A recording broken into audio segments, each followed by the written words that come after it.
There is a loving place, tender and full of grace. Sweet sister, hear our prayer. Oh, Mother, take us there. There is a loving place where peace shines on every face. This is the dream we share. Oh, Mother, take us there. Oh, Mother, take us home. Please melt these hearts of stone. Guide us with constant care. For though our hearts may roam, help every soul to fly. Dance with the angels soaring on high. Help every hurt to heal. Help every fear to die. Let your love light our way. Cast every doubt away. Sweet sister, hear our prayer. Oh, Mother, take us there.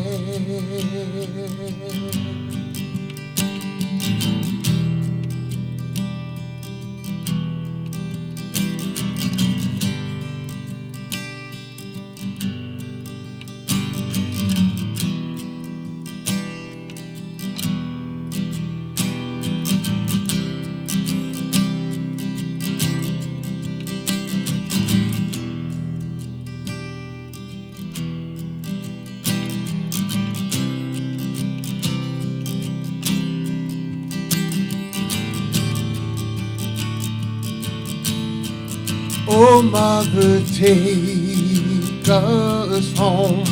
Please melt these hearts of stone. Guide us with constant care. For though our hearts may roam, help every soul to fly. Dance with the angels soaring on high. Help every hurt to heal. Help every fear to die. Let your love light our way. Cast every doubt away. Sweet sister, hear our prayer. Oh, Mother, take us there. Oh, Mother, take us there. Oh, Mother, take us there. Oh, Mother, take us there. Oh, Mother, take us there. Oh, Mother, take us there. Oh, Mother, take us there.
God, I think I'm having twins.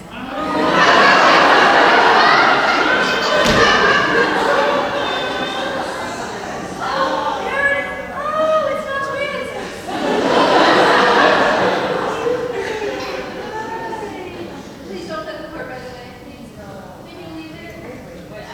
I read it on the internet. You should say.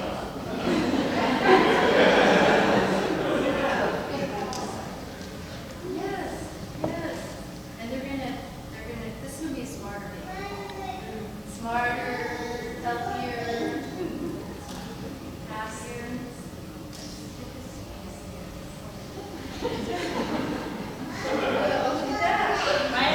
She must be a girl, she's already sucking.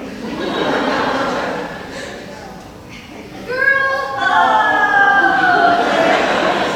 Thank you. Oh, thanks for helping me. Thank you. That's you. You did all. Felt like it.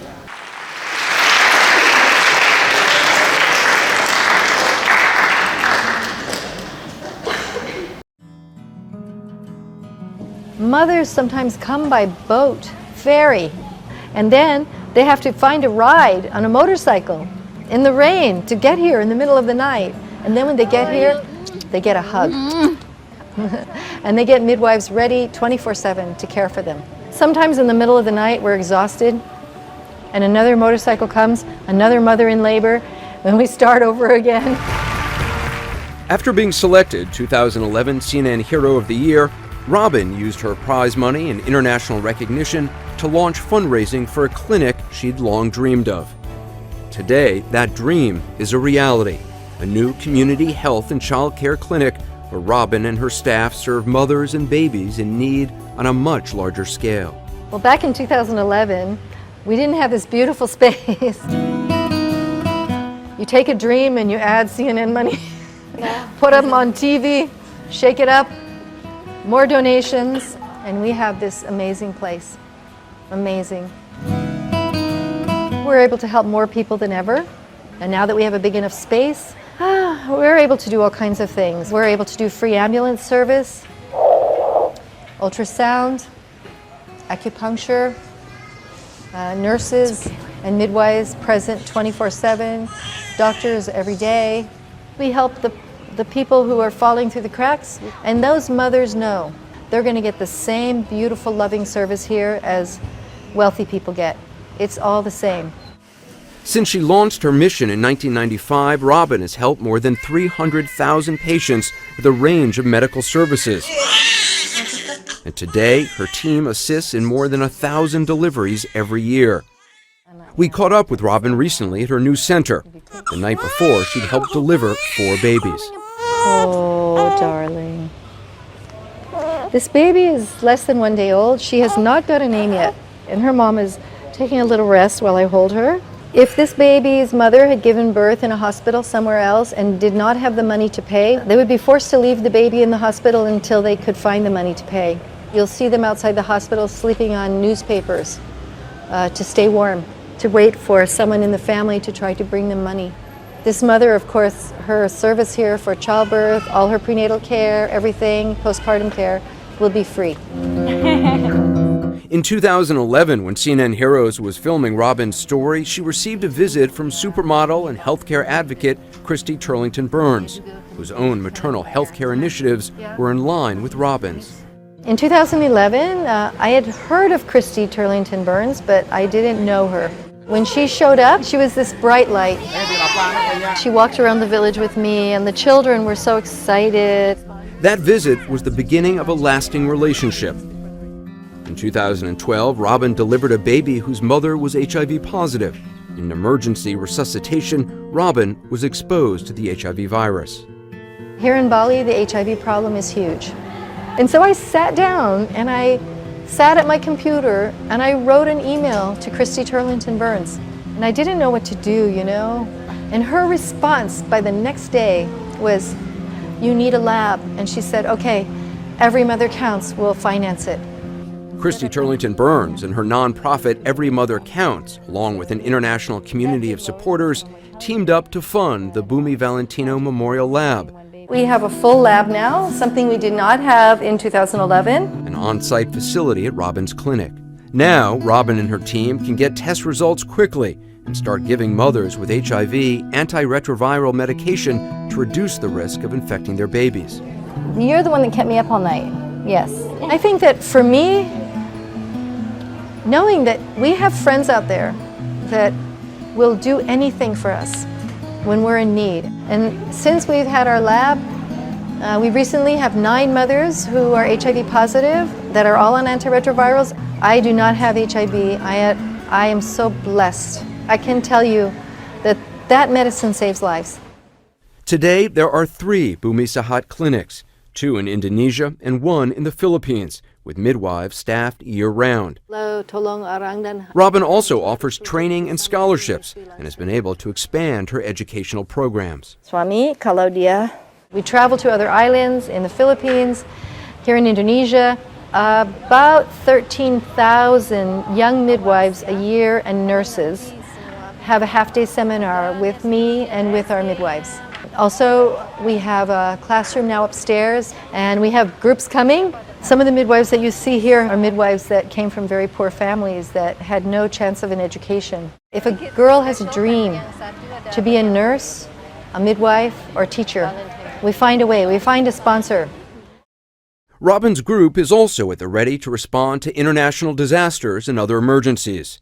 In 2013, she and her team of midwives were on the ground immediately following the deadly typhoon in the Philippines. After the big superstorm Haiyan, the government health centers, the laying-in clinics, all gone, completely reduced to rubble. Everything was gone, and yet we were able to set up a tent. And in a 2 by 2.5 meter tent, we had 777 babies. Doctors were bringing us mothers in the middle of the night, and we had to handle it there. When a woman is pregnant and a disaster strikes, she still has to have her baby if there's no hospital. Robin set up a permanent clinic in the Philippines' high-risk typhoon zone and continues to offer aid and assistance after natural disasters. We believe that it's a human right to have respectful care, prenatal care, birth services, postpartum care. In Bali, where Robin has lived for more than 20 years, she's a mainstay in the villages and looks forward to continuing her work around the world. Well, I'm turning 60 this November, so I've grown a little bit older. I hope I've grown wiser. We have a saying, our job is to take care of the least, the lost, and the last.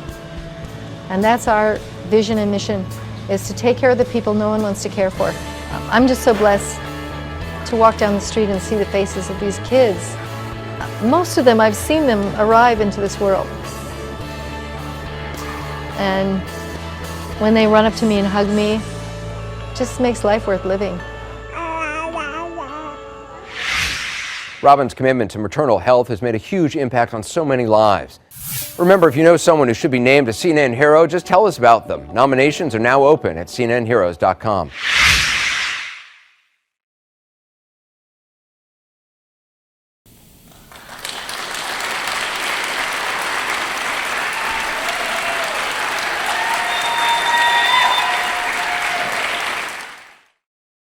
I'm going to talk a little bit about the importance of what we do more on the international level, but I want to begin by saying that thank you for welcoming me home. I can't tell you.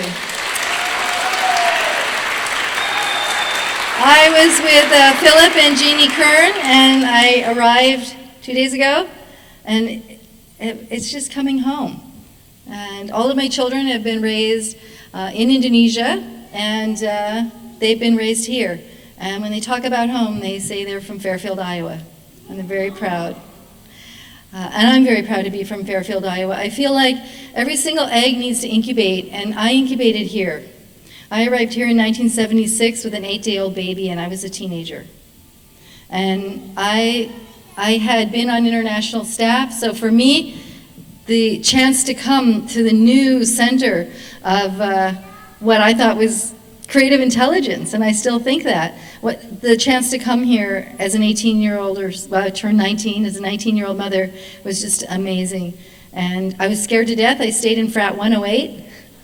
How many people have stayed in Frat 108? Right? Frat 108, oh my gosh. And it was really hot in the summertime. It was July and beginning of August.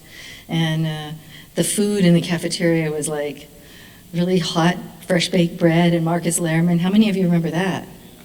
Oh my gosh, yeah. It was amazing. And the support and the love that my daughter and I and my husband at the time, Ed Bernhardt, received was amazing.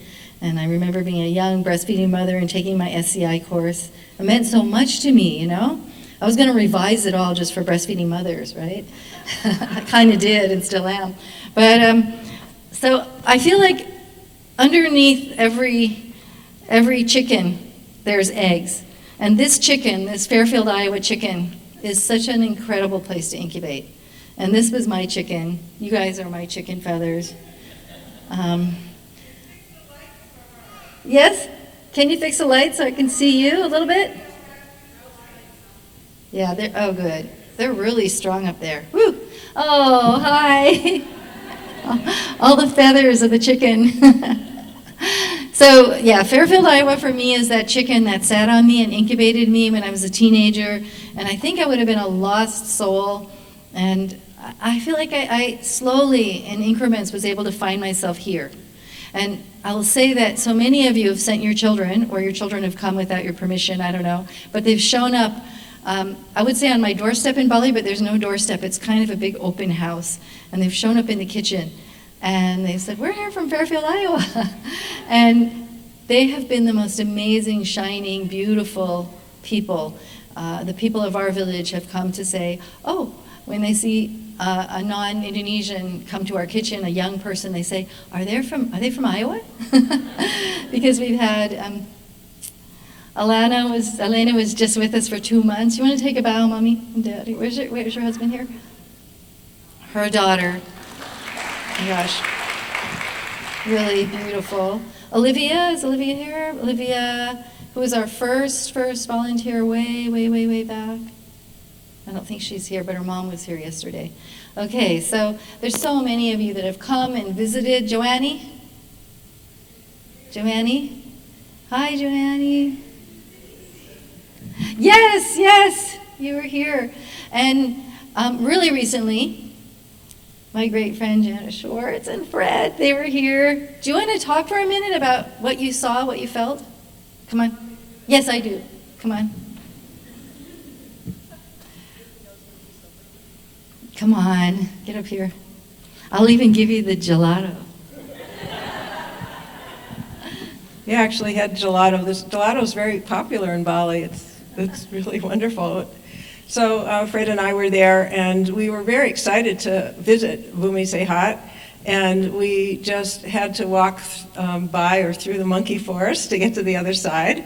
And it was a little challenging, but we made it, and I figure it couldn't be a bigger challenge than Robin has been able to move through so gracefully in so many ways. And I just want to say, what more precious opportunity is there for anybody to have a gentle and loving birth? And in a way, everybody has all that right, and the fact that Robin has brought that to Bali and to the Philippines and carries that energy wherever she goes. So I'm hoping in my next lifetime that I get to have that experience. Maybe I don't have to come back, but anyway. Anyway, if you ever want to, so Fred and I found Bumi Sehat. Everybody knew where it was, so it was very easy to be directed. And when we walked in, I was completely stymied in a way because I've known Robin a really long time and her family, and I've known about her vision, which she will talk more about, because I really want you to all understand her vision. And the reason is because she's able to manifest her vision. And I walked into the facility, and I'm seeing her saying goodbye to a group of a lot of women. I don't know if they were Balinese midwives. Yes. And we were asked to come about 3:30, and we showed up a little bit after that, and she's saying goodbye to the last people. And then she sees us, and we get the hug that is so famous from Robin. And a greeting that is very likened to what must happen when the babies are born there.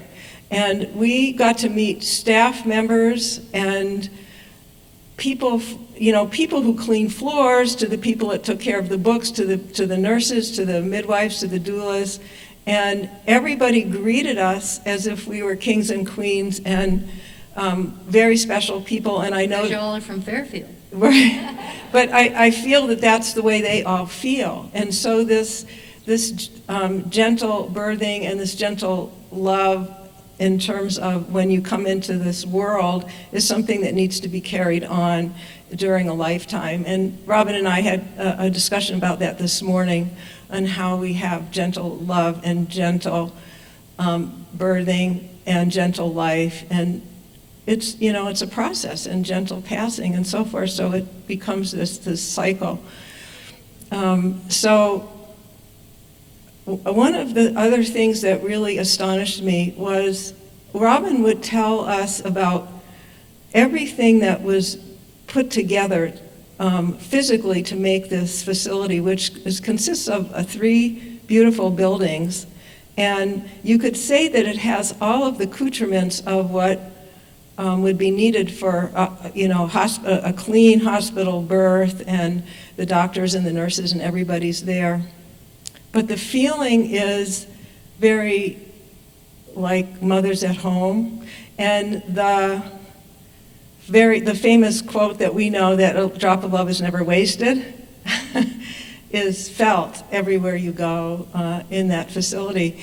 And so even the love with which Robin was able to put that physical, the buildings and the railings and everything, I'm like, wow, how can somebody manifest that and be everywhere at once? And she's somebody that I feel can be everywhere at once.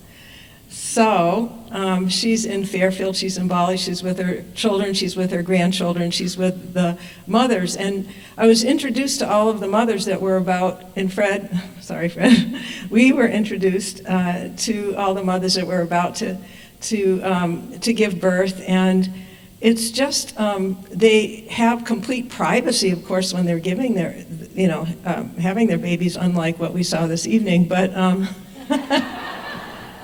but Robin puts full attention on the families, and so the fathers and the siblings and the rest of the family get included in this loving presence to welcome the baby. And when we were introduced to these mothers, it was as if Robin is their best friend, and we became their best friend, and we were just introduced to them. And so I was scratching my head and realizing that these people get top of the line care, and they don't have to pay for it.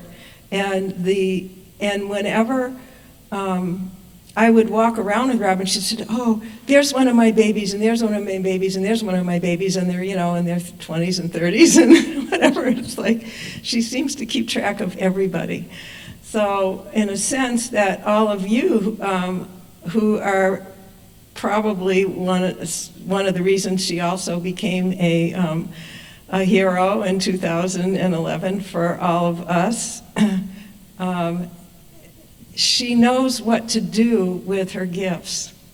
And her gifts go from the love that's in her heart to the physical presence of being there no matter what time of day or how many hours it has to be, to manifesting with the money that she receives something that she can offer so that others can have an amazing experience for coming into this world. And so many times you say, well, who delivered you? And I never understood that, because the baby delivers themselves. And so we all delivered ourselves in some way or another, and some of us didn't have such nurturing, loving births, and some of us were able to facilitate that for our children, and some of us, I guess, were lucky enough to have Robin in-house. I can't say that I was, but Some of my babies are here. Raise your hand if you are. Hi. There's something very special with that. So the whole feeling at Bumi Sehat, I would just say, if any of you ever have the fabulous opportunity of getting to Bali, it's really far. But once but once you're there, it feels like home. And it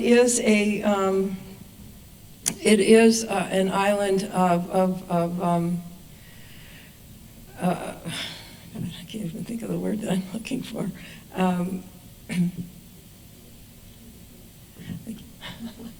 It is a Hindu island, and it feels very natural to be there. There's something about Fairfield and the connection with Bali that just feels very natural and very comfortable. So if your parents gave you a very weird Hindu name, it'll be normal in Bali. but the thing is, the truth is that there are only 4 names in Bali.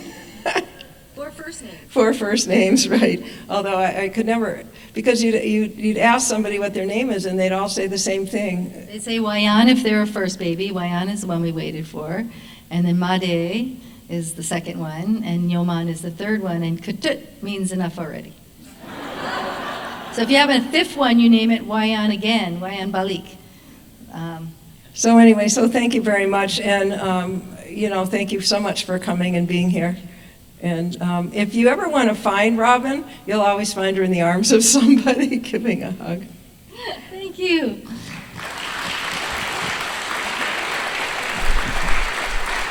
When I fall apart, this is who I call. And falling apart is just a normal part of being a person. So I fall apart, and I just thank heaven for WhatsApp. I can get a hold of Janet no matter what. I try to look at the clock so I don't wake her up, but sometimes I don't. So we want to talk about gentle birth and why it's so important, and why this concept of gentle birth incubated for me. I was fortunate and blessed to be a Santa Barbara. I went to high school in Goleta, so I got exposed to transcendental meditation and the seeds of knowledge there when I was in high school, because half of our teachers at my high school were TM teachers. And so I was exposed to this amazing knowledge. And when I became with child, I was actually working on the staff in Vital. I was briefly in Courchevel, then Isla du Mille. Have any of you been there? And then I was cooking in Vital, and I fell pregnant. And I was so excited. I didn't think about what it all meant to be a teenager and have a baby, and we were married. We were really young. I don't know why our parents allowed that, but it was a good thing. And of course, we knew everything. We were teenagers. I have a daughter that's hiding back there. She'll be 41 this summer, and yeah. And so one of the things that happened in that community, which I know that you'll see Santa Barbara on some of the old charts from the 70s, is that we had a community that had a certain percentage of people meditating, a big percentage in Santa Barbara and Goleta area, and so things started to bubble up that felt like awakening, and childbirth awakened. And I was blessed to be part of that, because I was a teenage mom, and I went to the doctor. The doctor got out these big tools and measured my skinny little hips, and I weighed nothing, and he said, you're not going to be able to give birth to a Q-tip. And I said, guess what? But I had been working in Europe, and some of the people on medical staff, lo and behold, one of them was a British midwife. And she said, you know what, don't go back to America. They got their heads screwed on wrong there. And I said, well, that's home. I got to go back. My parents are there. I got to tell them I'm having a baby, and I want to finish college. And she was like, well, you know what, don't let them do anything to you. Just stay away from the doctors. No offense to doctors. Love you. Love you. Use you all the time. And I said, okay, I'm going to go back, but where do you go? I didn't know where to go in Santa Barbara, so I went to an OBGYN, and he told me I'm not going to give birth to a Q-tip. And I said, guess what? In 7 months, a baby's going to come out from my vagina. And, it came out of my mother's and my grandmother's, and it happened. So I'm walking around looking at all these people. Most of them were born that way, so I'm going to do that. So I never went back to him. I never went back to him. I was totally scared of him. And my grandmother from the Philippines, who was this big, and she was in her 90s, believe me, and she didn't speak English, and she would light little hand-rolled cigars that she would make. I don't know where she got the tobacco, and she'd smoke them backwards to intimidate my father and other men. And she would say, don't go to the doctor. They cut you up. and then they give you drugs, and the word drugs, I was terrified of drugs, and then they take your baby away. And that was the worst thing. So I went to the hospitals and I saw all these babies, and they were laying in these little plastic cots, and their mothers were standing there in their house slippers, and they were wearing their little pajamas, and they'd just given birth, sometimes hours or a couple days before, and they wanted their babies, and they were crying, trying to get their babies from behind the glass. And the maternity nurses would hold them up and say, "There's your baby," and then give them a bottle. So I thought, okay, I am not going to the hospital, but where do I go? And then, of course, you go to the health food store, and you go to the TM Center. And the TM Center was on that beach road, remember, in Santa Barbara? Does anyone remember? Some of you were there. Yeah. And then they said, well, there might be these midwives, and they're kind of underground. And sure enough, I found midwives, and they came to my house, which was a 35 by 8 foot trailer. It was really a tiny little place right by the college. And I had an incredible, miraculous home birth. And everything that I could have ever wanted.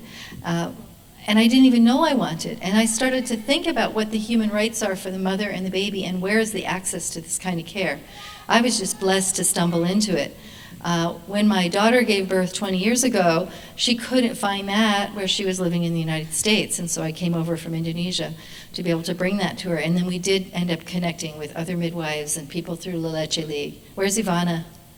Ivana, remember our La Leche League meetings here? Oh my gosh, I love you.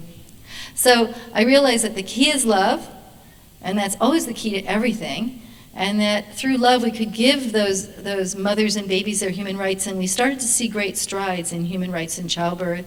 And Jesse, if you want to put up any of the slides that Fred gave you, go ahead and throw them up for background, so they don't have to just look at me. Did he hear me? Someone run up there and tell Jesse. And so one of the things that I figured out, one of them was just observing, and one of them was reading the Lantarbalis, which are the books about Hinduism and what is dharmic in our world, written on palm frond, dried palm frond in Sanskrit, and they're scratched with little crysknives, and then you rub charcoal or ash on them to bring the words up. And the words are in Sanskrit, and so I had a really old Manku, a Hindu priest, that was a friend, and he would read them for me. He would get them out, and they're like Venetian blinds, these leaves, and they're long like this, and then they put them in bamboo, and then put strings through them. And he explained to me that you can't clamp and cut the baby's umbilical cord because the placenta is the baby's angel, that the guardian angel that we each have lives and exists in your placenta, and you all had one. And the placenta is genetically identical to you. So if you ever want to see an angel, just get a look at a placenta. Diana sees them all the time. The doulas see them all the time. This is what an angel looks like. This is kind of a bad facsimile. They're more squishy and amazing. And the placenta advocates for baby and mother and keeps us alive and does all that amazing stuff, brings nutrients into the baby, takes away waste, oxygenates the blood, and there's so much in the placenta. And again, it's the placenta's job as the baby's advocate, as the baby's angel, to do all these jobs to keep mother and baby alive, and the job is not done at birth. And the minute that the baby comes out in the hospital, and I don't care if you're a 44-year-old mom who was blessed to have IVF, or if you're a 16-year-old girl who isn't sure she's going to get through high school, I don't care what country you're in, what color or religion you are, if you go to the hospital, generally, almost every single hospital is going to immediately clamp and cut that umbilical cord and rob the baby of up to a third of her blood supply. And so let's look at this is not real baby blood. Mark Chavez made this. Thank you, Mark. And I think Marcy helped. So this is 450 milliliters approximately of fake bloody water. That's how much blood a baby and a placenta share at the time of birth. Unless the mother's horribly malnourished, it might be less. And if that's how much they get, but if you clamp and cut the cord immediately, the baby loses 1/3, 150 milliliters. If you lost 150 milliliters of your blood right now, you would feel pretty bad, and you'd be eating kale and lots of leafy greens, and you'd be exhausted. You wouldn't be able to ride your bike to the dome, you'd have to get a car ride. But if you lost 1/3 of your blood supply, you'd be going in for transfusions. So what happens when we immediately clamp and cut the baby's cord and we rob them of a third of their blood supply? Those babies don't have their brightness. And the thing that travels most slowly from the placenta through the umbilical cord is, besides iron, iron-rich, oxygen-rich, amazing blood with all the nutrients and all the goodies that are your birthright, but stem cells. So we all need our stem cells. I mean, I had a horrible birth in a military hospital, and I'm sure I didn't get my stem cells. Thank heaven we're all repairable. But there is no reason, even with a cesarean birth, for the baby not to get their full blood supply. And that means everybody who's having children and grandchildren and great-grandchildren right now needs to insist on that, because the customer's always right? And if your baby was born by cesarean, how many cesarean moms are here? Hi. And then you had regular births, didn't you? Lots of cesarean moms, and some had regular births, and they're trying to stop vaginal birth after cesarean, like it's against the law in Indonesia. We just did one at the clinic today. I got the call, and we broke the law. So those of you that have had cesareans, I don't want anyone to feel bad, because everywhere I go, mothers are heartbroken and saying, I really wanted to have my baby, and then this happened, and that happened, and the doctor said that I wear glasses, and if I push, my eyeballs will pop. Oh yeah, that's what they say in Indonesia. That's why they have an 80% cesarean right there. Yep, all kinds of lies. A cesarean, when it's necessary, is a miracle. A cesarean, when it's not necessary, is still the miracle of birth. You had a baby and you went to the far edge of science to have this baby. Whether you needed it or not, it doesn't even matter. Once you've had a cesarean, let's celebrate the birth of that baby. And I just want to congratulate all you cesarean moms for going to that far edge, having major abdominal surgery to bring your baby earthside. Well done. Thank you. So while we're advocating for natural childbirth, we don't want to shame anyone or make anyone feel like they weren't amazing. And what about breastfeeding? We are called mammals. We're called mammals because breastfeeding is a superpower. The most important part of the body of our entire species is the boobs. We're mammals. It's amazing. I'd rather breastfeed than fly.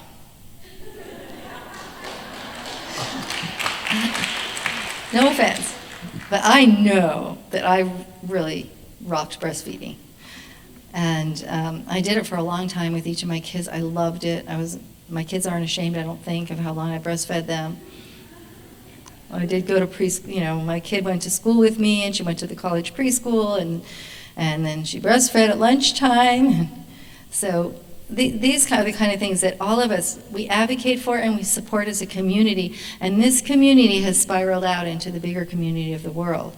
So we've been able to bring gentle childbirth, not just me, but all the people that work with me and all the people that support the work of Bumi Sehat. Bumi is the Earth Mother, and Sehat is healthy. So we're Healthy Earth Mother Foundation.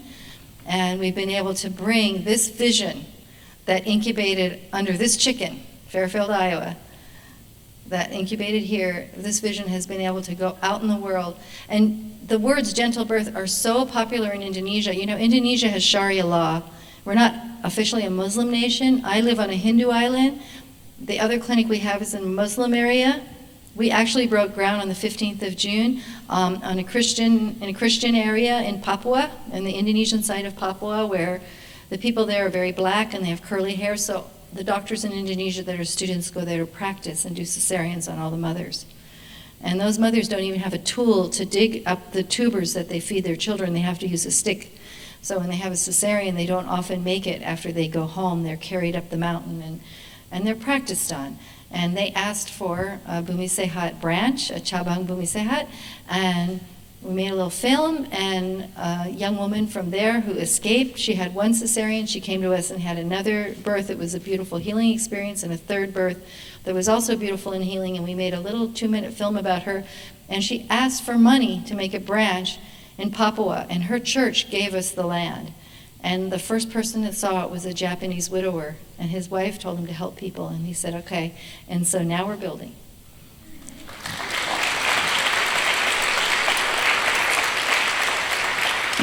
And I will be begging and scratching and begging in the email and the internet for you all to keep supporting that clinic.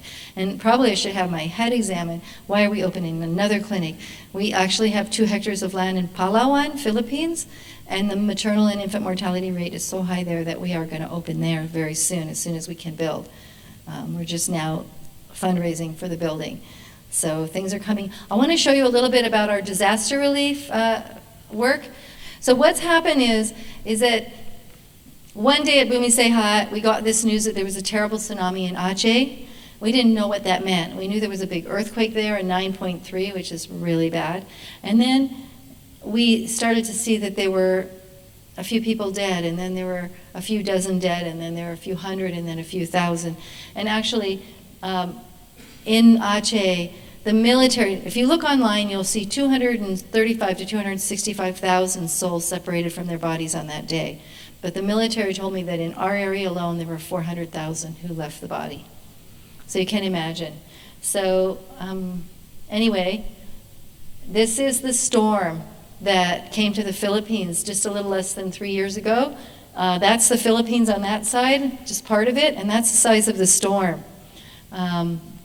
Kapwa ko, mahal ko is what the Filipinos say. My mom's Filipino, so I identify with that culture very strongly, and it's my beloved humans, I love you.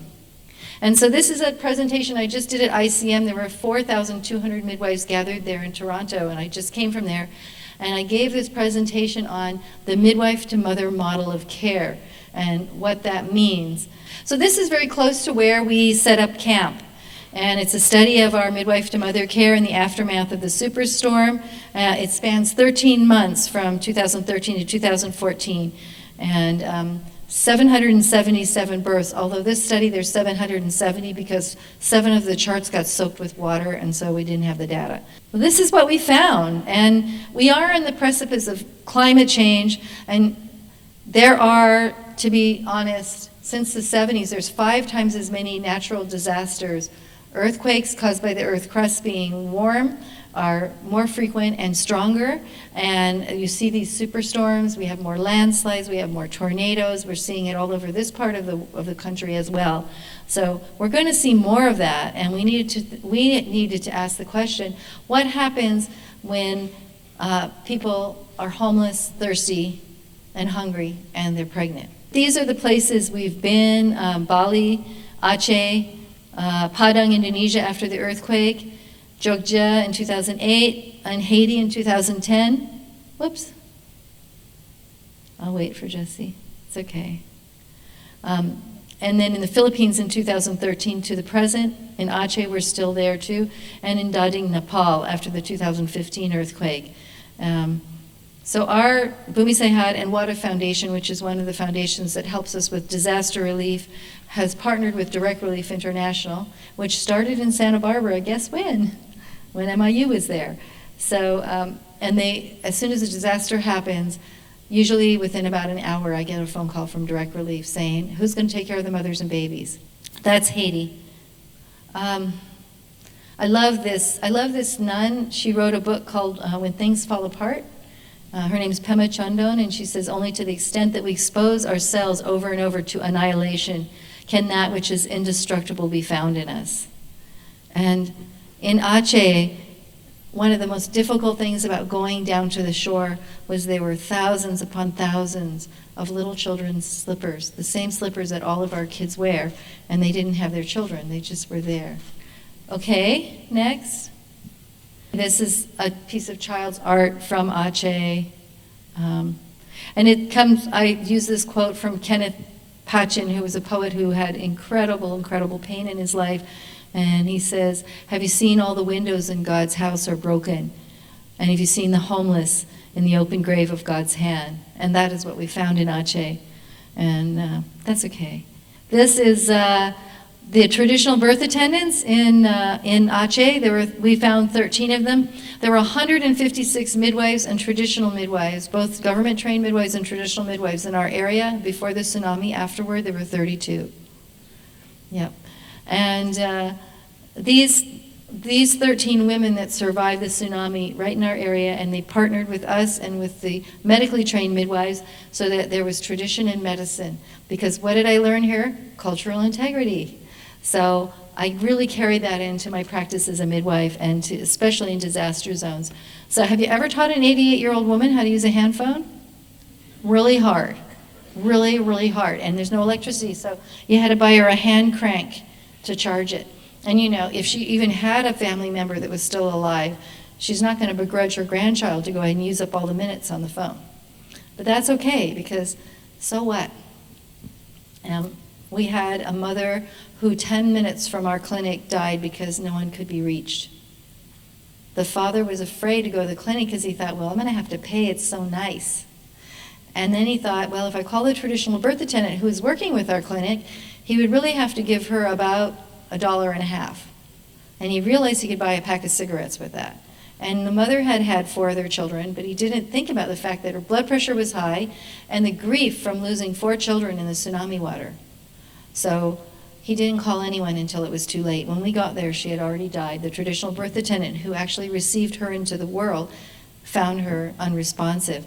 So after that, we made sure that nobody was going to die for any of those reasons. For, you know, sometimes people think if the clinic is nice, it must be expensive. Well, it's not. You can go ahead and make it big again, Jesse, if you want. Okay. Go ahead, next one. This is what we found in the Philippines. There were 14.9 million affected. 9 islands had basically no roofs. All the hospitals and the health centers were destroyed. The 10,000 confirmed dead was only because the government wanted to keep it below 10, because once you peak above 10,000, none of the NGO money goes through your government anymore. It gets handled in a different way. So the other thing is in the Philippines, they only reported to the world the dead who reported to them. So if the family reported the dead, the problem with being dead is it's really hard to report your death. Anyway, and a whole family has perished, right? And if everyone you know lost 6 or 7 family members, how can it be that in one village, you know, you have over 1,000 to 3,000 who have perished? How is it that could be only 10,000 on 9 islands? So there were millions homeless, and we realized that when you rebuild communities, it's really important what happens at birth, because birth is the seed of hope. So next slide. This mother and father lost their toddler in the water, and because when the storm happened in the Philippines, it was like a tsunami because they had ocean surges, and the ocean surges just kept coming and getting bigger and bigger, and they were as tall as the houses. So plus they had prevailing winds were 285 kilometers per hour. I don't know how that goes into miles, with gusting to 380. Buildings that had rebar sticking up on the 2nd floor, the rebar was bent down all the way. So that's how strong the winds were. And this is a mother in labor in a destroyed little tiny health clinic that we later helped to rebuild. And she did have a beautiful baby girl that night. Okay, next slide. That's our team going off, loading in the C-130s. We got to hop on helicopters. The military there was feeding over 7,000 displaced people just at the airport every single day. And then we found soldiers that were passing out because they hadn't eaten. And we'd say, why aren't you eating? And they'd say, well, if I eat, that kid and that kid and that kid don't get to eat. So we started, when we'd fly in from another island, from Cebu, we would go to the Jollibee, which is like the McDonald's, and I'd say, I have this much money, can you give me as many hamburgers as you can? And they also serve Jollibee banana bread there. And I go, we'll take a bunch of banana bread, and they would give us bags and bags of food for a little bit of money, and then we'd jump on a helicopter, and we'd make the soldiers eat in front of us before we would let them give the rest of the food away. But then they became our best friends and did anything for us. If I need a building repaired, I call up the colonel, and he sends me 7 soldiers. And they pay for all the building materials. And then they take selfies with our babies to send to their wives. It's like, and they all look like they're in diapers. They're so young. And they're so full of love, and they love being sent to help us. Okay, next slide. This is Lorena.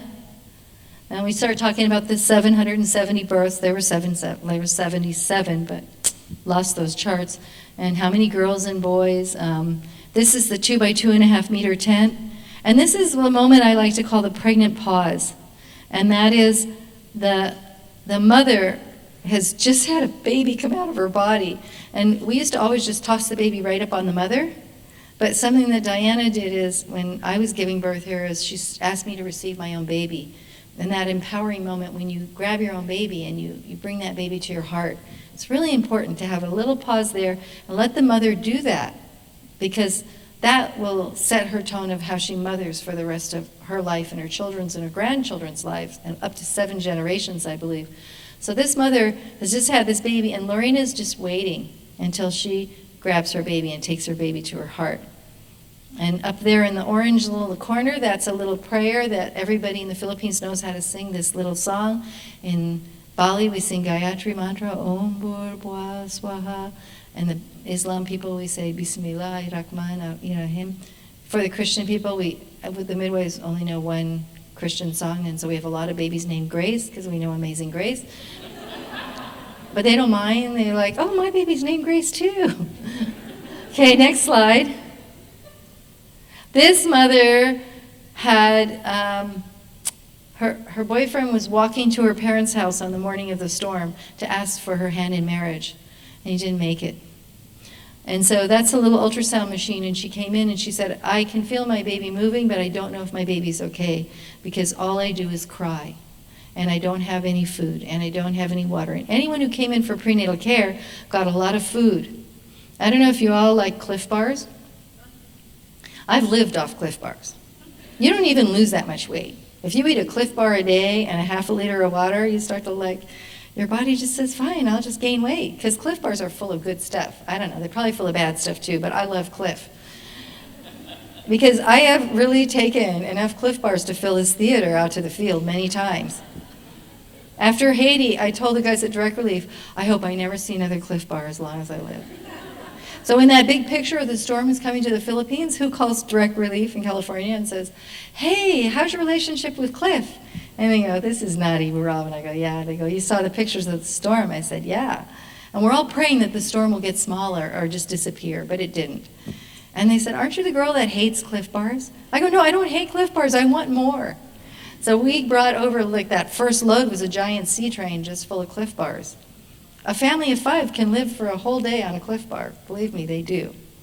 So this young mother was happy to see from the little ultrasound, the little portable ultrasound we had, that we don't use routinely, because I think ultrasound can be a little bit uncomfortable for babies, but she was able to see that her baby was fine. And she was really, we had to carry water in buckets, but we found a schoolhouse that had one of those old rotary, who's in Rotary here? Any Rotarians?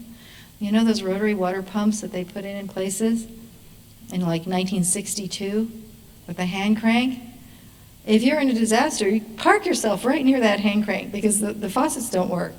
So that's how we had running. We didn't have running water. We had buckets of water, and we had water filters, and we had solar lights. So we did 777 births. We did 448 counted. Sometimes we forgot to count prenatal visits. The reasons that we have data is because Toba Pearl came from Fairfield and wrote everything down. She's not here, she's in Canada right now.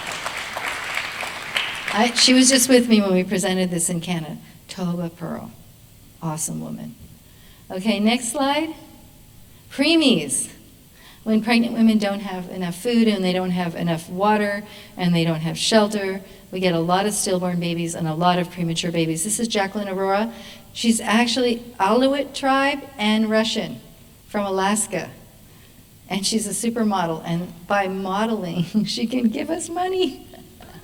So she gets up on the walk, and she's like this tall and really, really amazing.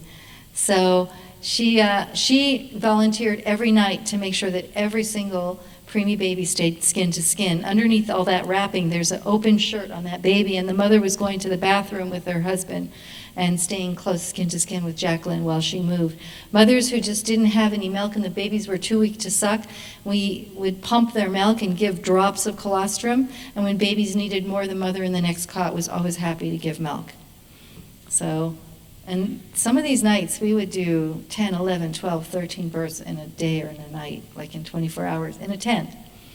And Anyway, she was an amazing volunteer. She volunteered in Bali, she volunteered in Haiti, and she volunteered in the Philippines, and she's still volunteering and raising money in Los Angeles. And you know what? She couldn't get pregnant. She couldn't get pregnant. She couldn't get pregnant, probably because she's a vegan. But then I got her to like eat a few other foods. She had twins.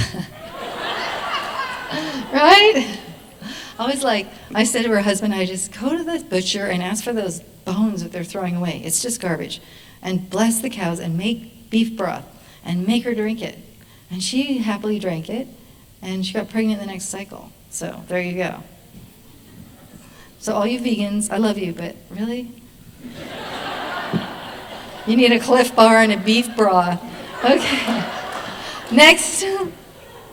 Okay, we had 42 premature babies, and except for the ones that had congenital challenges or irregularities, all of them survived. This little baby didn't make it. He had a lot of congenital deformities, including his heart wasn't right, and there was a priest that still will talk bad about me, because we're really near the Catholic Church, and everybody's Catholic in the Philippines, right? My mom's Catholic, I was raised Catholic. That's why I'm such a good girl.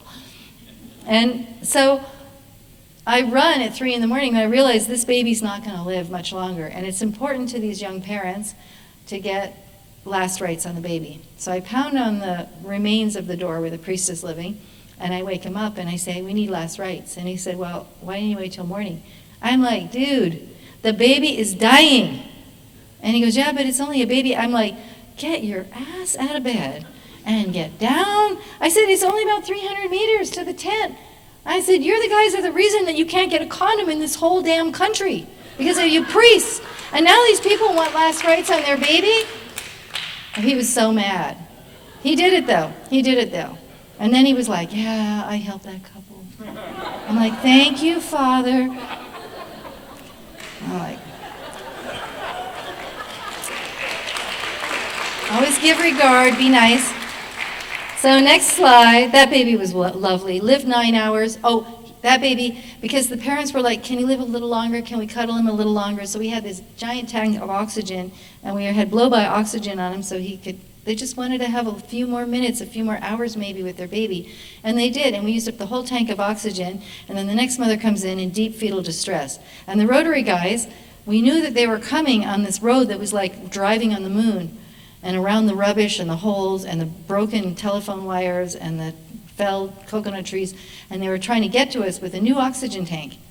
So I called the Rotary up, and I'm like, we have a baby in distress here, and this baby's about to be born, and I need more oxygen, and I used up all. They're like, what about the big oxygen tank we gave you last week? I go, it's all gone.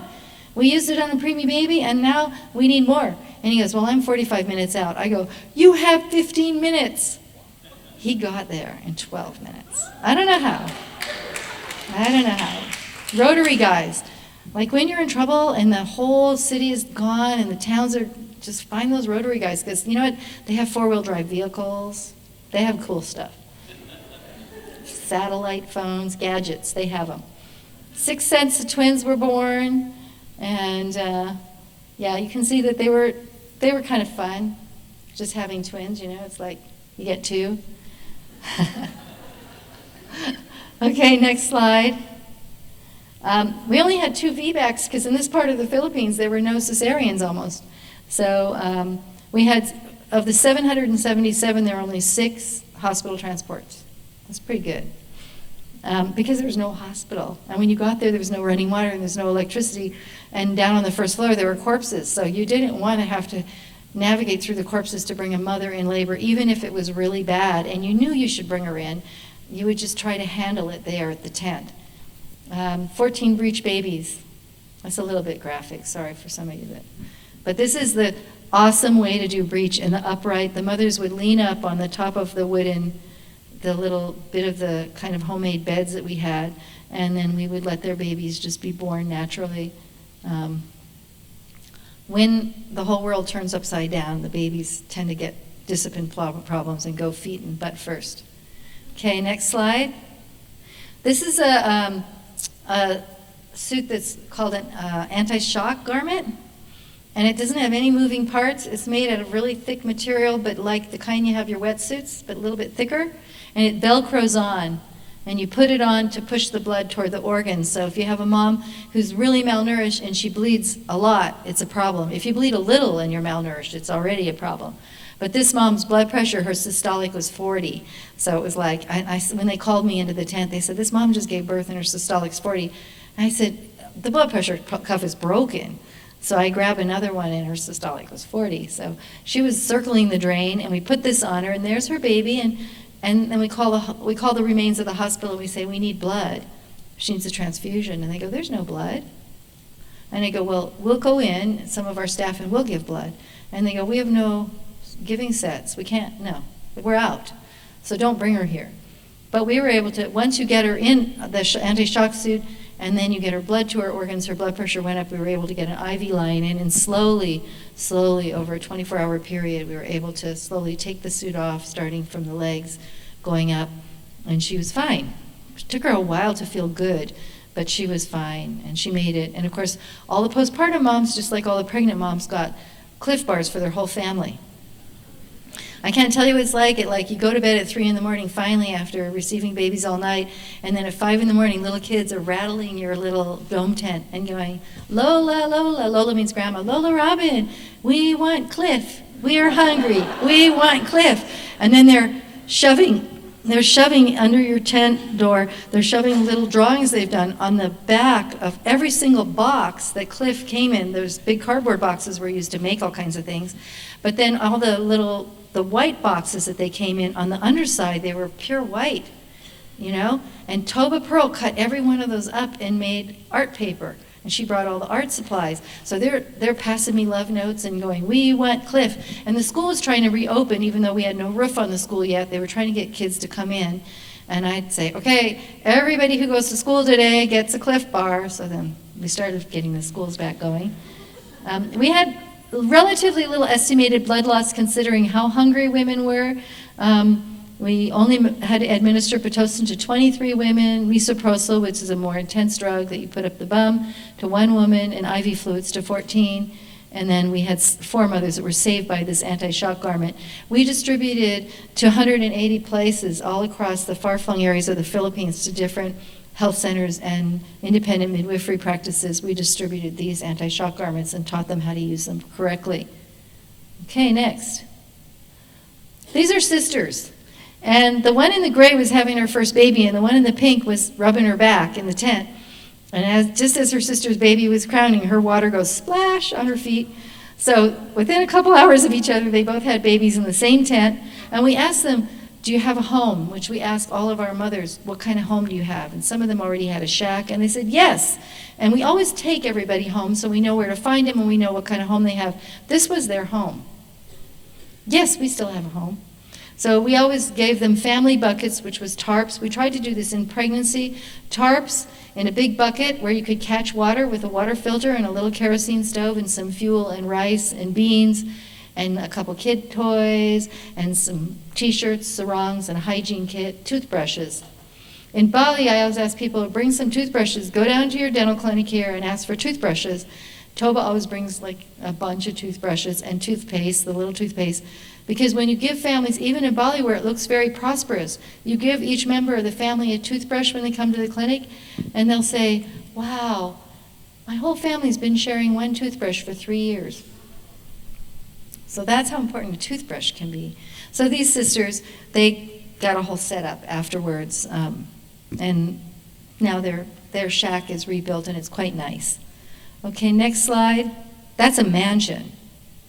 The diet of the mothers was, you know, we grade them by diet. All of them were surviving off whatever they could, and the fishing boats in the area were all taken away by the storm. Fortunately, NGOs came in and helped people build their own fishing boats, which was kind of cool, because then the fisher people had their own boats, because before the boss owned all the boats. And the boss got to tell you how much you got for your fish and how many fish you could keep for your family and how many the boss got to keep every day. So then they had their own boats. And we would really counsel people, never sell your boat. And the coconuts, this is a community that all around that area they live on coconuts and fish. And the coconuts were 90% gone. So that's why she had a floor, because the coconut trees that fell down, we brought a chainsaw One good thing to bring to a disaster zone is a chainsaw, because you can cut up things and make stuff. So her husband borrowed a chainsaw, and we were able to help them make a floor. Next slide. This is how tired the families are. This is a chainsaw borrowing where they got a floor. I love this. 90.3% mothers were Catholic, but only 26.9% were married. There's something interesting about that. I don't know, I was raised Catholic and I would have been afraid. But what the mothers of the mothers would say is, look, we are Catholic, and yeah, we're not supposed to have our daughters have babies before they're married, but we don't want them to marry the wrong guy, and we love the babies, so we just are supportive. So that was pretty interesting. Next slide. This is how tired people are. This young couple came to the clinic and went straight to the army cot and fell asleep. We had one maternal death. She was 37 years old. Her name was Arlene. She was in her 9th pregnancy. She'd had 7 babies, and she lived 7 hours from our clinic by motorcycle. And she had arrived in advanced labor. She had had no prenatal care. We don't know what she was eating or if she had any food. There was ketones on her breath, which when you have ketones on your breath, you're digesting the protein in your own body. You smell like acetone. And we couldn't find a fetal heart rate. And it was obvious she was super unwell, so we transported to the hospital, which is in the process of being rebuilt at that time, and she died en route. She had a heart condition. She was told to never have another baby, but how do you do that when you don't have any family planning at all? So it's one of the things we do is try to provide family planning. If you go to my office in Bali, you'll see, well, right now, I had 255,000 condoms in my office, and now I have half that many. So we give away a lot of condoms. I've been giving away condoms in the Philippines for 10 years, which actually makes me a felon in my mother's country. I love that. So if you want condoms, come to me. Someone tried to give me condoms today, but I said, I have 255,000. Give these to someone else. So anyway, we just never can forget Arlene and how hard it was for her to be lost, and how hard it was for her children. And of course, the baby was lost too. But even with the maternal mortality rate being quite high in the Philippines, we were still way below the national average, even in the worst, highest risk, lowest resource setting. Okay, next slide. Okay, neonatal deaths, we had a total of 11, which is, none of them were the faults of the midwives working in the tents. All of them were things that were out of our control. And some of them died because we took them to the hospital and they became septic in the hospital. So that convinced us to really do more to keep them out of the hospital. For example, we have billy lights, which means that the baby gets jaundice. We do the blue light treatment. It straps right to the baby. It's a billy blanket. So the baby continues to breastfeed and stay skin to skin with mother while getting the blue light treatment. It's out of our scope of practice, but if we take babies to the hospital and they die, we want to do anything we can to prevent that. So still we were way below the national average, even in this setting for neonatal demise. Next slide. I love this couple, Shirley and her husband. Their baby, she came in and she said, I think I'm having a huge baby. And she'd almost hemorrhaged to death having a 5-kilo baby on her 3rd baby. And it was her 4th pregnancy. And so we used that little portable ultrasound. As soon as I put the wand down, we both saw 2 heads. And she goes, I'm only having twins. That's okay, I can do that. And she came in the next day, and the first twin had ascesis, meaning that all his intestines were outside. And I saw that in the ultrasound, and I thought, I must be crazy. I did not see that, you know? And I didn't know what to say to her.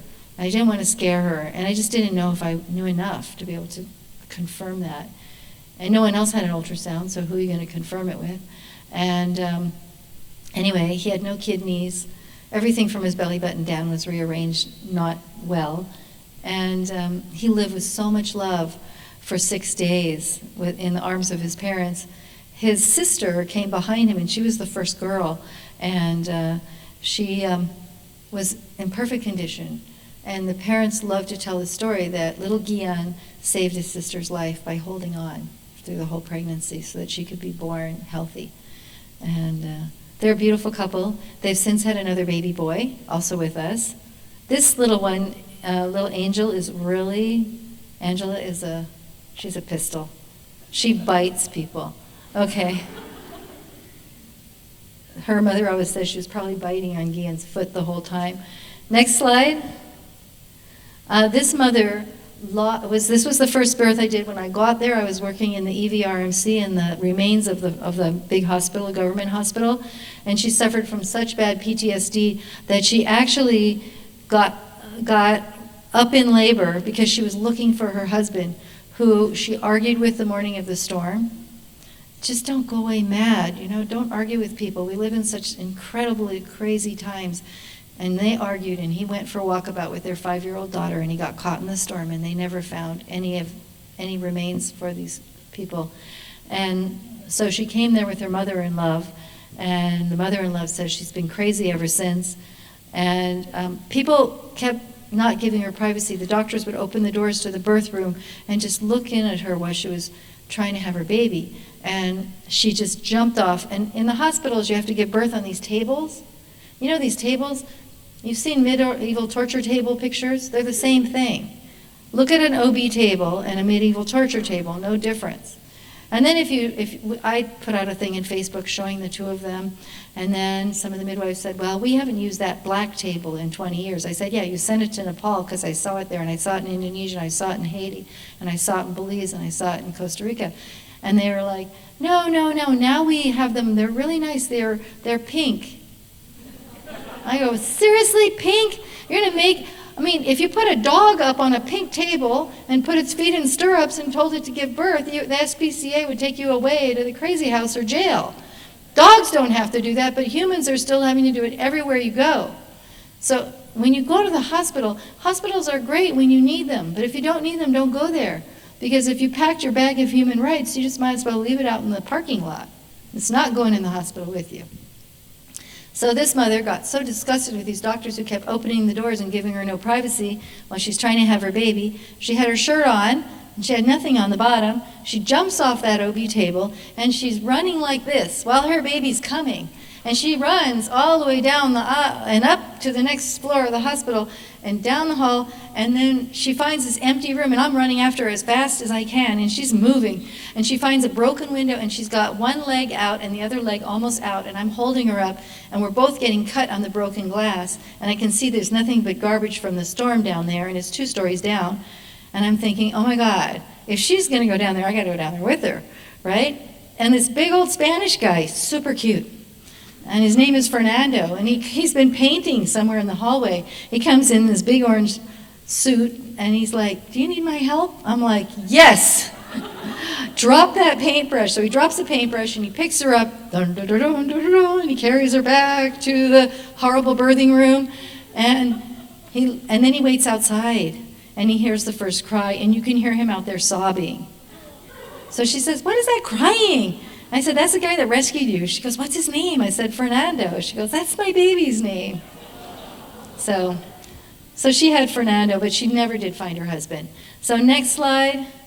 This is the Seven Angels birthing facility, and it had no roof. And it was just a total wreck. And we went there with Vicki Penwell, who's a famous midwife who does disaster relief as well, and we helped to find the funding to get this place fixed up. Next slide. This is Joya Buyabar. She's the midwife who owns the Seven Angels Clinic, and that's the hole they punched in the ceiling when the ocean surges came in and came all the way up. She had a mother with a 1-hour-old baby, and she and her husband and her student midwife shoved that mother and the baby and some rice and themselves up there, and the roof blew off, and so they were between the devil and the deep blue sea with these hideous 300-kilometer-per-hour winds holding on, and they made it. And Joy in the morning had to identify the bodies of 30 of the pregnant women she'd been taking care of. So next slide. Here's Joy with her solar suitcase.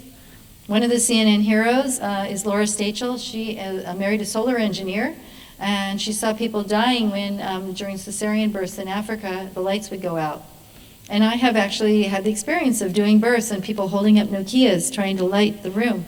And so we distributed all over the Philippines over 100, about 150 of these solar suitcases. And you just take these 2 little panels, it all folds up in a suitcase. It can charge any kind of phone. Communications are really important. It could charge any phone, and it could charge a Doppler, and those are water filters she's holding. There's another CNN hero called Doc Hanley, and he does wine to water. He was a bartender that just would say to people, you know what, you don't need another drink. We need clean water for communities that don't have it. And so he has gone all over the world, and whenever there's a disaster, he comes. We distributed in the first few weeks 500,000 of these amazing water filters that he provided us with. So next slide. Mothers coming for postpartum care because they know they can get free food, and the education status of the mothers is pretty sad. They tried to, not very many got to attend university, but in other places in the cities in the Philippines where they do have more prosperity, Filipinos do educate their daughters, which is really special. Not very many places in the world do people focus on educating their daughters, and when they do, the status of everyone in the whole village goes up. That's one of the reasons we educate. We've made over 40 midwives. We've made several dozen teachers and nurses. We pay for their uniforms, their books, their tuition, every meal they eat, their transportation, and we put them in. We rent a house near these little midwifery colleges, and we hire a widow to come and stay with them and cook for them and take care of them. It's an obsession I have, making more girls get their education and have their dream. Okay, next slide. That's a mass grave in Palo, very close to us. Next slide. That's Isabel, one of the communities that we were bringing relief to. Next slide. Just doing trauma relief with children. Next slide. These are German guys from Navis, and they brought amazing water filters, but people didn't know where to find the water filter people. And they even would get free water carrying jugs, but the people didn't know where to find them. So we found them, and then we got the people. So we kind of put together, and then these guys put the roof on a schoolhouse so we could move our tents inside a school to get out of the weather. Okay, next slide. That's Direct Relief International bringing us, that's my house, that little tent, and they're bringing us some Cliff Bars and lots of babies. Next slide. Just some pictures of kids. I love the next slide. Next one. This mother was so sweet. She's breastfeeding this baby. You can see the baby that she just weaned after the new baby was born is really malnourished. And I mean, it's just, there's everywhere. There's a mountain on one side of her of just garbage at 1 story high. And everybody was pushing the garbage into piles, and then they lit them all on fire, which was really a bad day for your lungs. But when we asked her if we could take her picture, I took her picture with my hand phone, and then afterwards we gave her a whole bunch of Cliff Bars, and she said, "You didn't have to pay me for my picture." I said, "Do you need the food?" And she goes, "Yes, I need it really bad, but I would have given you the picture anyway." And I said, "Well, we would have given you the food without the picture." And she was so sweet. Okay, next one. These are twins born in the tsunami zone. That was on my 49th birthday. And this mother lost 2 babies, a toddler and a baby in arms in the tsunami waters. And then 11 months later, she had twins. And that was pretty exciting. A big feeling of hope for the community. Next slide. This is twins in Nepal. This mother was 16. She didn't know she had twins, no prenatal care. An ambulance that was like running on 3 tires showed up at the health center, which had fallen down, and we put up 2 tents. We had solar-operated tents that were 3 meters by 3 meters, and then they found us. And when we opened the ambulance door, there was hay in there and all kinds of animal droppings. They'd been using it as a barn. And here comes this mother, and she was so big. And Shanti, the Nepalese midwife, and I look at each other, we said, "Twins!" And so the first baby was born about 10, 15 minutes later. The second baby was in deep distress. So we had to tell them, usually we tell the mother to relax, breathe, let's just take it easy. But we said, "You got to get your baby out in the next push." So she did, and then she hemorrhaged badly.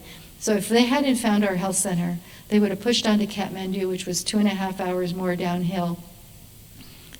She and the second baby would not have made it. So we felt really blessed. Next one. This is Sabita. She's a Nepalese paramedic holding those twins. She was there for the birth, and she really fell in love with the idea of being a midwife, and she wanted to go back to school and be a midwife. So I went on my Facebook and I said, "If anybody wants to be my friend on Facebook, please give me like a few dollars to send this girl to school." And in 3 weeks I had enough money, and I didn't unfriend anybody. I was tempted. I was tempted. And so now she's 3/4 of the way through her midwifery training. She had to go to school all over again for 3 years. This girl and the midwife you'll see in the next slide, they walk every single week 6 hours up country, right straight uphill, to do prenatal care for the mothers way, way up there. Next slide, and that's Santi. She's 62, and she's been walking every single week uphill one way 6 hours, and then spend the night there and then come back down. And then the government, if the women, because so many of the women are malnourished, especially after the earthquake, and if they didn't come down to the health centers to give birth, oftentimes they would hemorrhage to death with unassisted births. So the government actually pays you in Nepal to come. And it's like $25 or $30, but that's a lot of money for those people. And they also give you these really nice baby clothes, and they give the mother a pair of flannel pajamas that has like slits in the sides for breastfeeding. So there are benefits to coming down and having the midwives help you. Next slide. This is Lorena. Lorena would come to the tent to work with lipstick on every day. And we'd say, Lorena, why do you wear lipstick? Like we're all like, oh, wearing our scrub, the blood all over us. We're like eating those Cliff bars. And one time we found out that our water filters were broken, and we're like drinking water. We saw little worms in them. We're like, oh. And then she shows up with lipstick. And she says, because when a mom is in labor, when she looks at me, I want her to know that I care enough about her that I got pretty for her today. Which is why my daughter maybe put on a bra tonight, and she made me up. I'm wearing her clothes. I cleaned up for y'all. But we really know that loving care is the secret to why we have so many mothers survive and we have such good attendance. You know, mothers won't come if they feel they're going to be abused. Okay, next slide. This is Toba Pearl. So one night, yeah, Toba.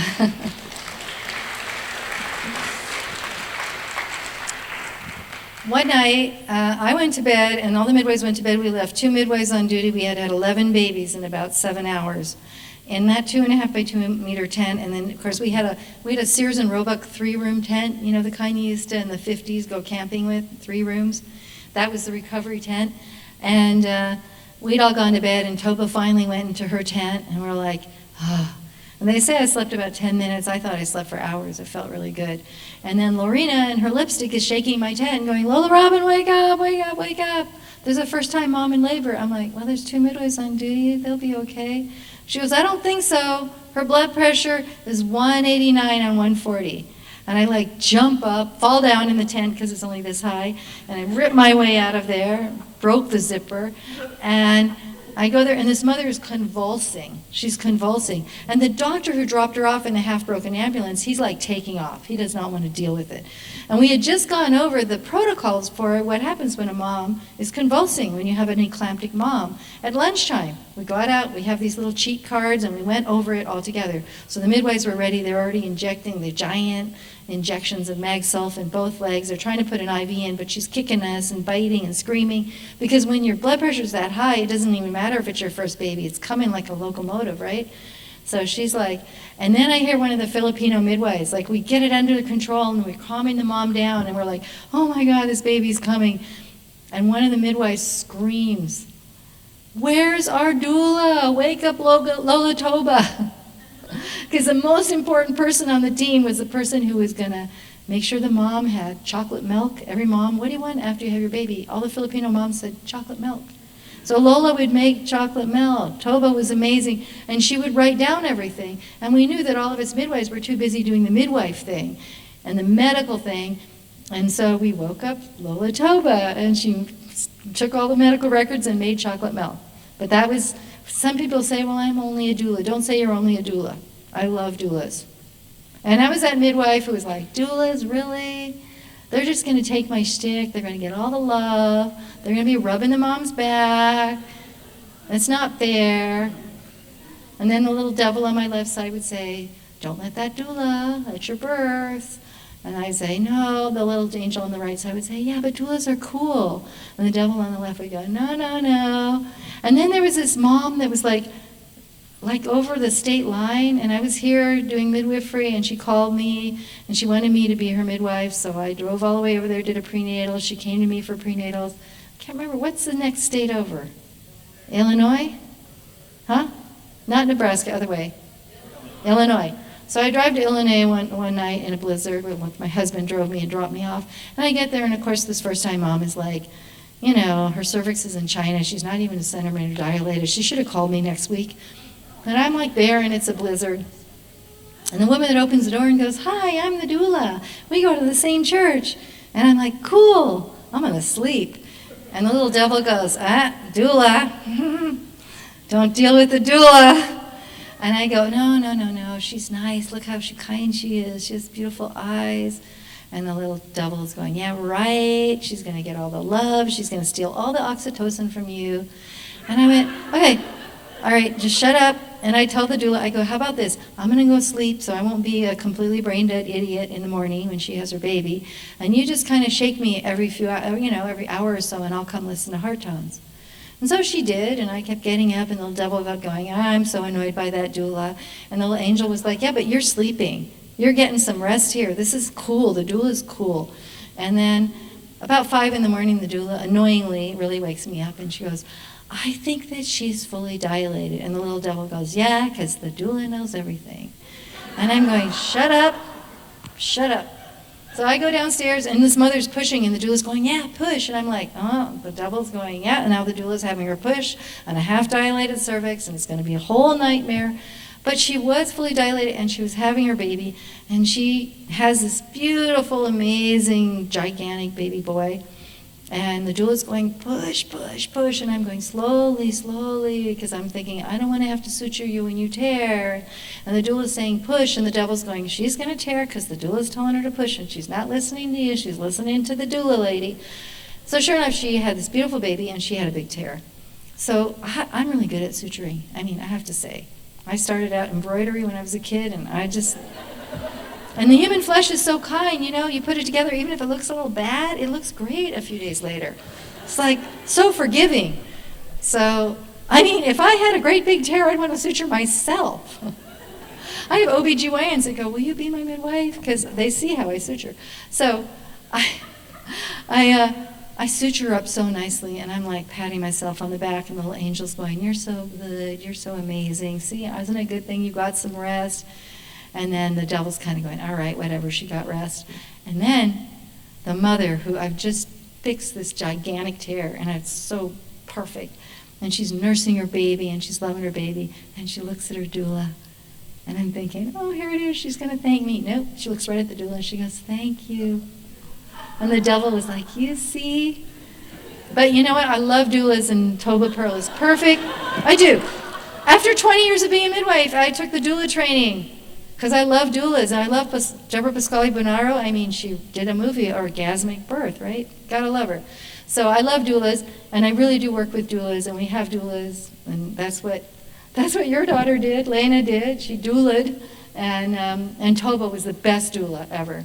Okay, next slide. I'm gonna try to get through this thing.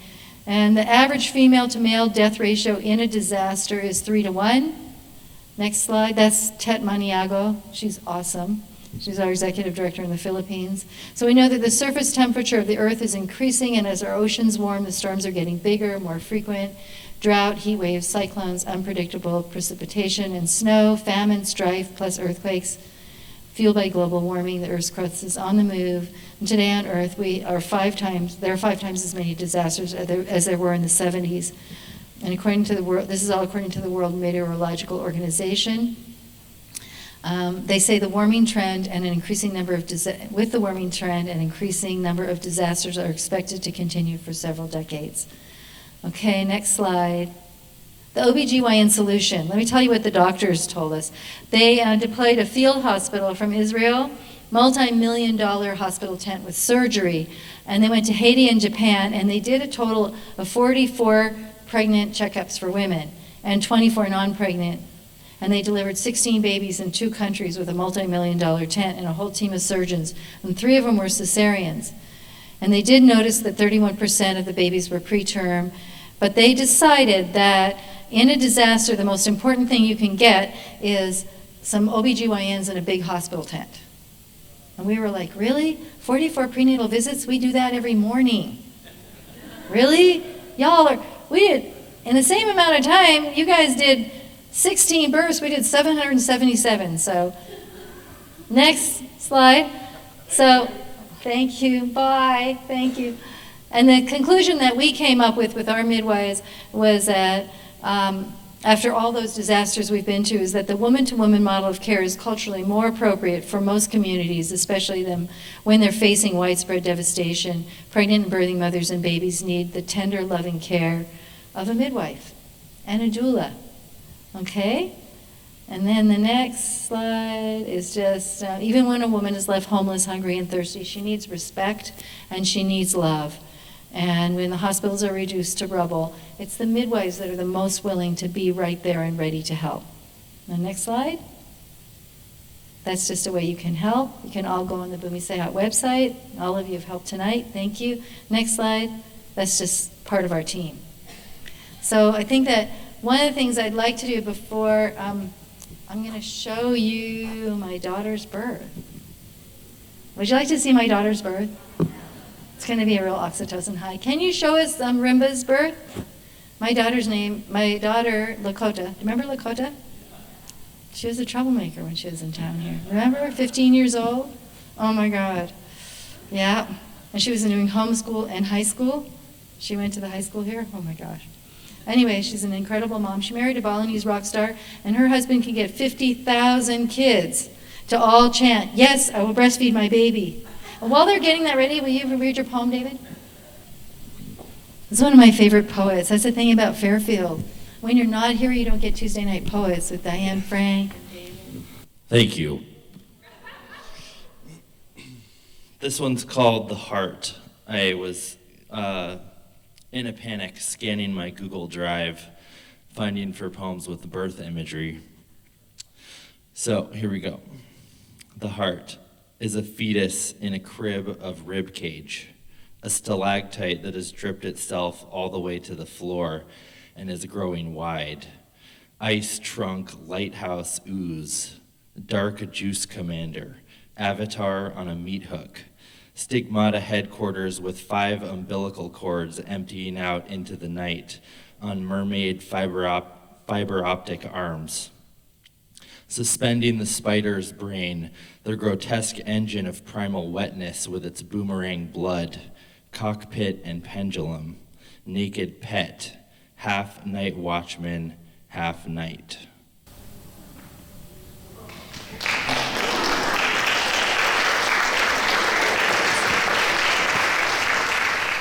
You know, if I get an email from David with a poem in it, I open it first before anything. Halo, saya Lakota. Saya ibunya Rimba. Ini bapaknya Rimba, Robi. Halo, saya Robi. Kita memilih untuk lahirkan Rimba di rumah dan menggunakan metode water birth. Semuanya demi kenyamanan ibu. Yang saya tahu adalah Lakota sangat nyaman berada di rumah dan sangat nyaman dekat dengan keluarganya. Dan kebetulan juga ibu Lakota adalah bidan Robin Lim. Saya memang rencana dibantu dengan ibu saya. Karena dia bidan, dia sekaligus menjadi bidan saya. Nyaman dia. Nyaman ada di situ, nyaman melakukan apa yang dia suka. Dan dia merasa bebas, dia mau telanjang, dia mau dalam posisi apa, dia mau posisi mendekap pada tanah, pada ibu bumi. Habis itu dia ingin masuk ke dalam air. Dan itu haknya dia. Haknya dia, apa yang dia nyaman. Jadi saya dukung, ayo kita kalau gitu, kalau kamu merasa nyaman di bawah air, kita memilih gitu. Rasa nyaman itu ada alasan medisnya juga. Untuk proses bersalin alami itu berjalan lancar, tanpa kekerasan. Itu ada hormon yang harus keluar, namanya hormon oksitosin. Oksitosin inilah yang merancang rahim bisa membuka dan bayi bisa keluar. Jadi rasa nyaman dengan lokasi, orang yang di sekitarmu saat melahirkan itu semua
Di upacara Blessing Way ini ada semua keluarga wanita dan teman wanita yang paling dekat terkumpul dan mereka memanggil ibu mereka atau energi keibuan yang ada di alam untuk datang menjaga Rimba dan menjaga saya dalam proses kelahiran. Terus tidak ada 2 jam sesudah upacara ini rasa sakit melahirkan mulai. Jadi mungkin energi itu beneran berhasil. Dari pagi memang ada energi yang sangat positif, ada rasa cinta, ada rasa memikirkan bayi yang ada di dalam kandungan. Jadi mungkin semua itu membuat aku dan bayiku sangat terhubung. Dan sepanjang proses bersalin, aku berkomunikasi dengan bayiku. Rimba, tolong keluar dengan aman. Rimba, tolong jangan sakitin aku. Habis itu berapa jam kemudian, please tolong jangan sakitin aku. Yang lebih mengkhawatirkan daripada sakitnya adalah proses khawatir. Wah, segini aja udah sakit, apalagi pas dia keluar. Dan pada waktu itu aku seperti menyerah pada tubuhku. Oke, tubuhku, aku tahu kamu bisa melakukan ini. Sekarang aku serahkan proses bersalin ini padamu. Jadi waktu itu aku benar secara sadar kayak memilih untuk tidak mengontrol ini dengan otakku. Biasanya kita melakukan apa-apa dengan pikiran kita. Kalau ini aku berusaha alami tubuh yang bekerja. Pasrah aja. Ya. Love you. I love you. Dan ternyata tidak sesakit yang saya bayangkan, yang saya khawatirkan.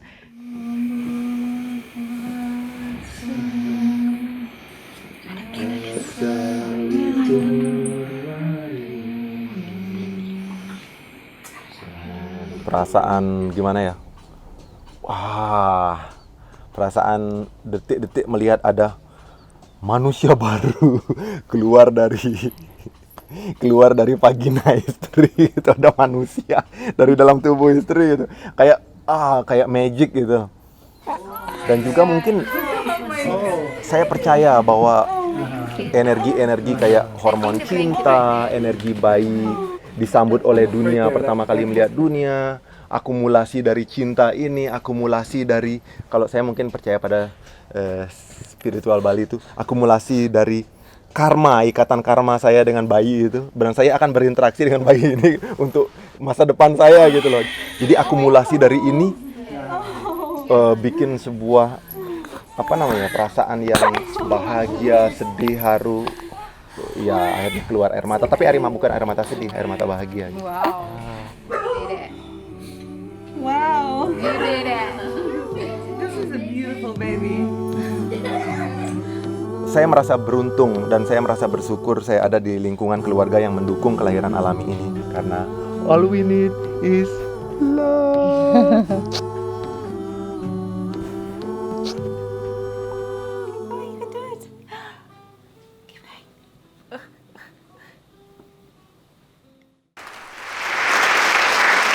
So there's some doulas here and some birth keepers. Where are you? You're my choir. Get up here, quick. Come on. All of you. We had a little practice yesterday. Anyone else? Come on. Where's Lena? I know Lena's still in Korea. Where is she? Japan, Thailand.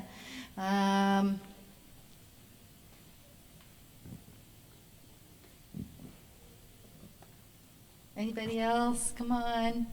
Doulas, birth keepers. Liana?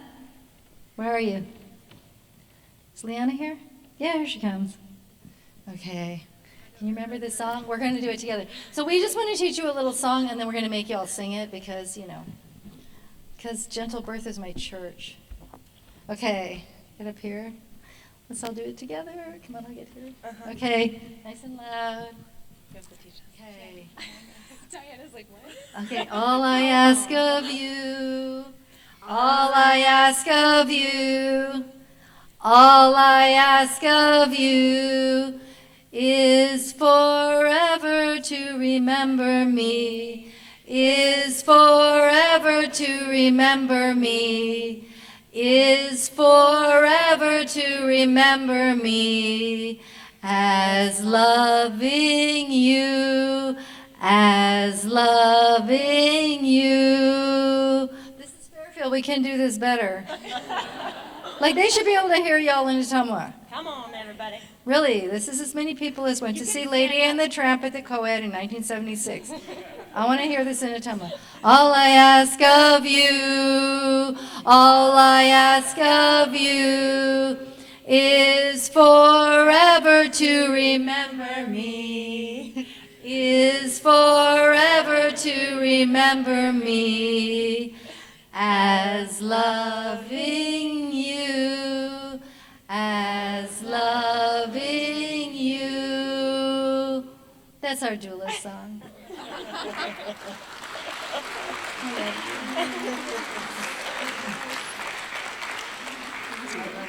So, can you look at each other? Let's just do a little oxytocin thing. Look at each other and just look in each other's eyes and say, I love you. Wait, y'all are leaving. I love you. I love you. Everybody do this. No holding back. I love you. Oh, I love you. I love you. You better come see me. Bring that boy. Yeah. I love you. I'll see you in the morning. But you see what happens? We were all kind of bored. I love you. And then, hey, Bruce, get over here. Get some oxytocin. It's free. I love you. He calls me up to get oxytocin. But now he's got Inga. He's got hot and cold running oxytocin at home. So, Bruce, you were going to do something, huh? I love you. I love you. Oh, come on. You cannot hear that in a tumble. I love you. I love you. Okay, Bruce. Wanted to kind of end with a little inspiration towards Robin and wanted to end with a little inspiration towards Robin and towards your own universe, connected to all of the other universes, which are also us. You know what it feels like to do a random act of kindness? When you see somebody, let's say on the road, you help them change a tire, or you help somebody across the street. You know that good feeling you get? You don't even know the person, it's not personal, and yet you feel connected. How many people know that? Okay, what you're doing then is you're stepping into the body of Christ. You're stepping into the universal spirit, the religion of gratitude, and the ocean of love. The only difference between you and me and Robin is that she lives in the ocean of love. The question is, does she do what she does because she lived in the ocean of love, or does the fact that she does what she does give her the essence of the ocean of love? There's no stopping you from doing what she does. And there's no stopping any of us from becoming the ocean of love. The only thing that I've connected with Robin over these years is kind of a kinship of spirit. She has a saying on her wall that goes like this. It's attributed to Saint Teresa of Avila. It says, Christ has no body but yours, no hands, no feet on earth but yours.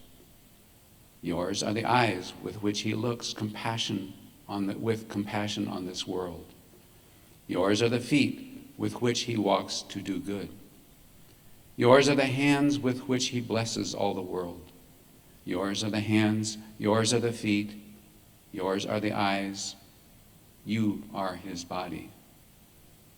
Christ has no body now but yours. No hands, no feet on earth but yours. Yours are the eyes with which he looks compassion on this world. He has no body now on earth but yours. So as we leave this hall, there's little signs outside, there's little baskets, there's little pieces of paper that tell you how to send a check where, how to go to online to donate towards the incredible work that you've seen, our local and universal world saint. And we love you, Robin. Thank you. I love you. So, John, I see John Estrin in the shadows. John's daughter and Rosie's daughter, Sarah. I have to tell you one more story. John and Rosie's daughter, Sarah, was volunteering for us. And one night, she was coming home on a motorcycle, and she saw a terrible motorcycle accident, a really terrible one. And the young man wasn't wearing a helmet, and when she came home, she told me, I don't think he made it. I don't think he made it. And I said to Sarah, what are you going to do about it? And she said, what can I do about it? I go, you can do a lot about it. You just need to think about it for a minute. Feel it in your heart. And she kept looking at her hands and looking at her hands. And the next day she said to me, I'm going to medical school. And Sarah Estrin's a doctor.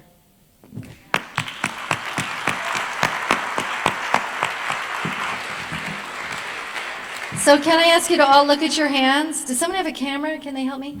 I need everybody to look at their hands. Do you have a camera, Karen? Okay, look at your hands. These are the hands of the divine creator. Everybody look at these beautiful hands. It's up to you. These are the hands of the divine creator. I think that the minute you made a commitment to be the kind of person that would come here and live in this community, you already knew that these weren't your hands anymore, and that you had to use these hands to do something beautiful in the world every day. And so I want someone to take a picture. Can you all raise your hands up? I want to get in the picture. Can you take a picture? I collect pictures of hands. Get in there. Raise your hands up. Okay. Can you get a picture of our hands? Thank you. Everything, keep your hands up. When I say 1, 2, 3, you could say clitoris, or you could say, sorry, I couldn't help it. You could say I love you. So let's hear it in Natamwa. 1, 2, 3. I love you.